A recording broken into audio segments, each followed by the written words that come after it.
สบายดี คลิปนี้จะมาสอนวิธีการสมัคร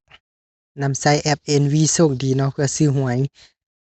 หลังจากเราเข้ามาใน Google เนาะ Play Store หรือว่า App Store เนาะให้เราพิมพ์คำว่า NV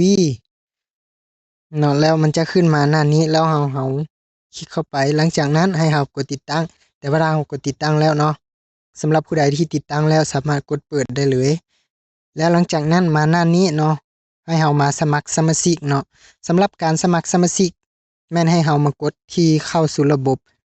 สำหรับสมาชิกใหม่เนาะจะได้รับอยู่ที่ 50,000 คะแนนและ 10,000 คะแนนจะเป็นอยู่ 60,000 แล้วหลังจากนั้นเราจะมีได้หมุนวงล้อเนาะสำหรับวิธีการสมัครแม่นให้เรานำใช้เบอร์โทรศัพท์ที่สามารถรับรหัส OTP เนาะที่ส่งมาทาง SMS ได้เนาะหลังจากนั้นให้เรา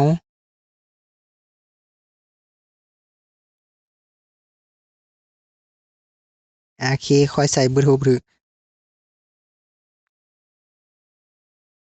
โอเคหลังจากนั้นมันจะมีรหัสส่งเข้ามาให้เราเนาะ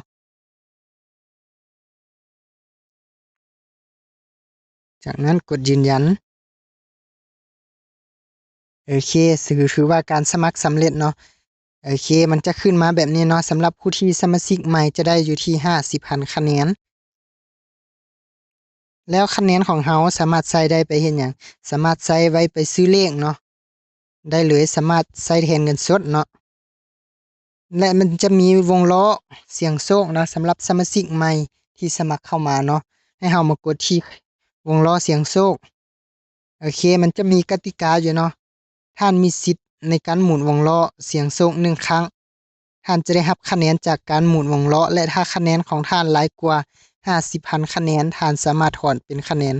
เงินสดเข้าบัญชีได้สำหรับตัวนี้เนาะก็หมายความว่าถ้าคะแนนของเราหลายกว่า 50,000 คะแนนแม่นเราสามารถถอนออกมาเป็นเงินสดเข้าในบัญชีธนาคารของเราได้เนาะสำหรับมาหน้านี้แล้วเนาะค่อยจะมาทำการหมุนเนาะว่าค่อยจะได้อยู่ที่เท่าใดคะแนน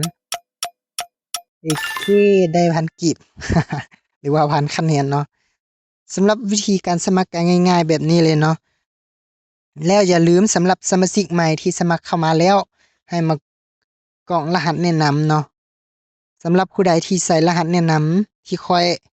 ให้ไปเนาะแม่นสามารถทักเข้ามาเพราะว่าจะได้รับบัตรเติมเงินเนาะหรือว่ารับเน็ตฟรีเนาะข้อยจะแจ้งให้สำหรับผู้ที่ใส่รหัสแนะนำของข้อยเนาะสำหรับวิธีการใส่รหัสแนะนำก็คือเข้ามาหน้านี้แล้วเนาะให้เรามากดเพิ่มรหัสแนะนำแล้วหลังจากนั้นให้เราป้อนเลขแนะนำใส่72698259เนาะสำหรับรหัสแนะนำอย่าลืมใส่รหัสแนะนำนี้แม่นสามารถรับเน็ตฟรีเนาะหรือว่าบัตรเติมเงินแล้วแต่เจ้าจะเลือกเนาะจะให้ได้อยู่1อย่างและหลังจากนั้นให้เรากดบันทึกโอเคถือว่าสำเร็จการป้อนรหัสแนะนำสำเร็จเนาะแล้วหลังจากนั้นก็ถือว่าสำเร็จการสมัครเนาะสำหรับผู้ที่สนใจก็แม่นสามารถดาวน์โหลดและสมัครมาใช้ได้เลยเนาะสำหรับคลิปนี้ก็จะมีเพียงส่ำนี้ขอขอบใจสำหรับผู้ที่รับชมตั้งแต่ต้นจนจบขอให้ทุกคนเฮงๆรวยๆเด้อ